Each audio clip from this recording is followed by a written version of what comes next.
Greetings, ladies and gentlemen, and welcome to this latest edition of Tales from Outer Space. And as always, I hope that you enjoy. Story number 1, Spark, written by Euroen. The weather had turned bitterly cold. Arthlype, bundled up as warmly as she could, watched her human foster family scurry around their house with surreal sort of detachment. It wasn't that the humans hadn't been welcoming from the start, for they had done their best to consider her one of the family since the very first day that she had arrived. 3 of their months ago. She wanted to reciprocate, but her heart wasn't in it. Nothing was the same anymore, and she wasn't ready to open up. It wasn't that the humans weren't being inclusive, for they encouraged her time and again to take part in any and all celebratory activities. The carving of the orange vegetables had been strange, when at the time being able to freely stab something had been somewhat therapeutic. The tradition seemingly brought over from another country, a giant meal of giving thanks, was less so. To see such bounty after having lived through what she had lived through, it was difficult. She wrapped herself tighter in her scarf, girding her long body up into the very corner of the soft piece of sitting furniture that they called a couch. The current holiday on the surface seemed distantly intriguing, but she simply couldn't bring herself to care. Any holiday in which people gave presents and sought joy for one another was, theoretically, something Arthlype enjoyed, or would have enjoyed. She should be taking part, having fun, but she couldn't muster the energy to do so. It would all be fine, if not for... She shook her head, trying to ward off the rush of memories. She had a foster family now, and she had to learn to live with it. All day she sat there on the couch, burrowing deeper and deeper into the mound of blankets that was fast becoming her world. Today was a day of celebration, and her foster family was doing what seemed to be a traditional for them. The singing of songs, the eating of food, the gathering of families.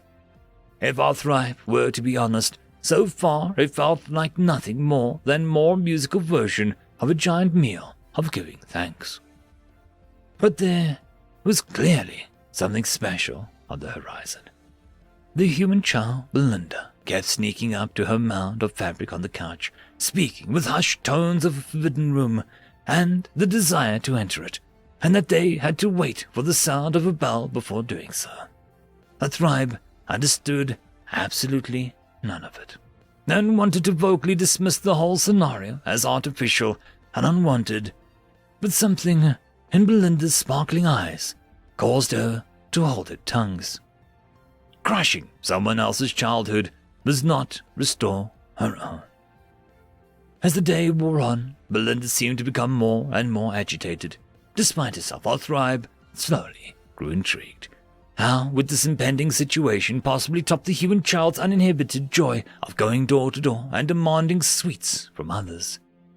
Evening fell, and Arthlype's curiosity continued to grow. By this point, Belinda was almost visibly vibrating with anticipation, and it was quite difficult to concentrate on anything other than the small human's overpowering excitement. Just as she was about to uncoil herself from her snug blanket nest and brave the cold room in search for some sort of answers, she heard a sound. A gentle tinkling noise coming from another place in the house. Belinda squealed in delight and all but forcibly dragged her foster sister out of her spot at the couch. Together, Belinda running in enthusiasm and Arthlype merely following out of confused curiosity, they reached the closed door behind which the little bell had rung. There was a slight crackling sound in the air, and Belinda opened the door to reveal a flash from a worryingly dry cloud storm. The smell of smoke, treetop fire, her home ablaze, a strange tree, with leaves that looked like needles, decorated with "Have to leave, no time, jumping down so far down, away from the fires, jumping to danger." Shiny and colorful baubles, long strands of things that she had learned were called garlands, and "Predators, Omen, don't leave me, please come back." On every branch there seemed to be a waxlight, a candle. And where there was not a candle, there was so much fire, so many dangers. Open, oh Mama, where are you? Something that crackled and spat little scintillating stars, reflecting in the rounded baubles and making everything look so tired, so hungry. Where is everyone else? Colorful and wild and Arthrive breathed deeply, staring at the tiny fire sparks. She was with her foster family. She was safe. The room smelled like smoke, yes, but also of greenery, of life. It was a scent entirely unlike the one that haunted her, and as she smelled the strange mixture of explosion fire and needle tree, she found that it might actually be somewhat pleasant. The upright grey sticks were still giving off their tiny firelights, and Arthribe watched as every little star spark seemed reflecting in the depths of the colourful rounded tree baubles.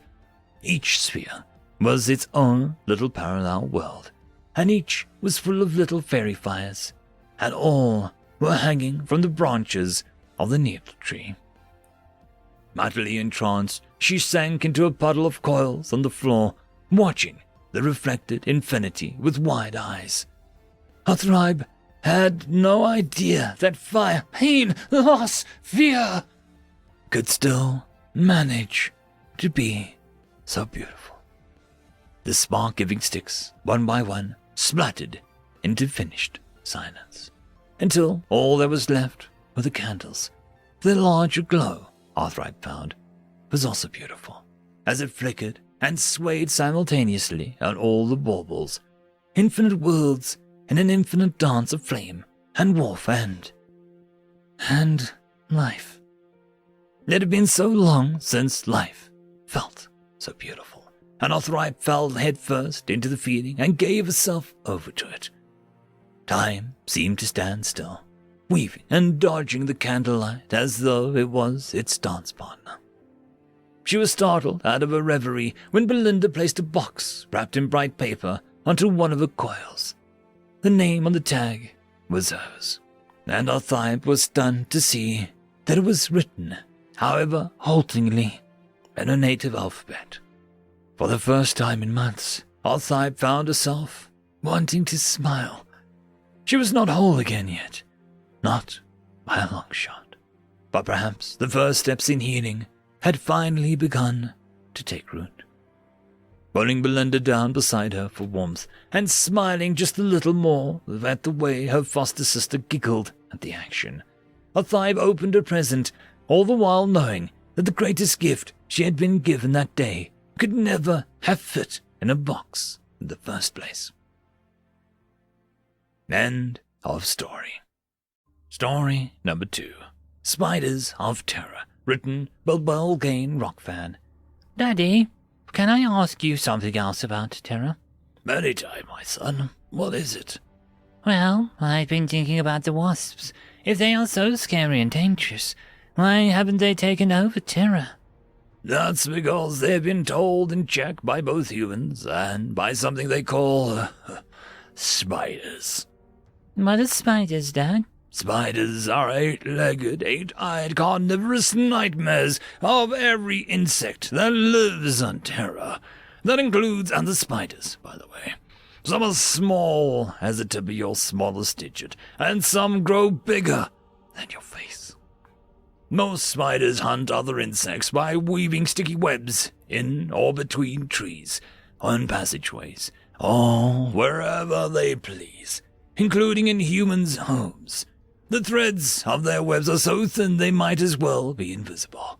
But they are made of a material so strong it was 5 times as strong as the materials the humans used to build their great skyscrapers. When an insect flies into the spider's web, it gets tangled in the sticky threads. The more it struggles to get out, the more stuck it gets. When its prey is tired, the spider walks over its own web and injects its victim with paralyzing poison, which also liquefies the trapped bug's organs. It then wraps its victim tight in a cocoon in the same stuff their web is made from to store it and later suck out its insides. Remember how I said most spiders use webs to hunt? Well, there are a few who hunt in different, scarier ways. They bury themselves in the ground or cover themselves with leaves. When a prey walks by, BAM! The spider flies out in hiding space and grabs it before poisoning it. Then it retracts and waits for the victim to die. When the poor thing finally succumbs to the poison, the spider drags it away to its hiding place, where it can devour it in peace. Some of these spiders even got enough deadly venom to kill or severely harm a human if it is not treated immediately. But you know what's really scary? Yet a lot of humans willingly allow them to live in their homes because they kill all the other annoying bugs. Can you imagine what kind of terrors crawl around on their planet if they allow these spiders in their homes? Dad, is that why they called their planet Terra? Because it sounds so much like Terra. I don't know, son, but I'll be sure to ask it to the next human I see. End of story.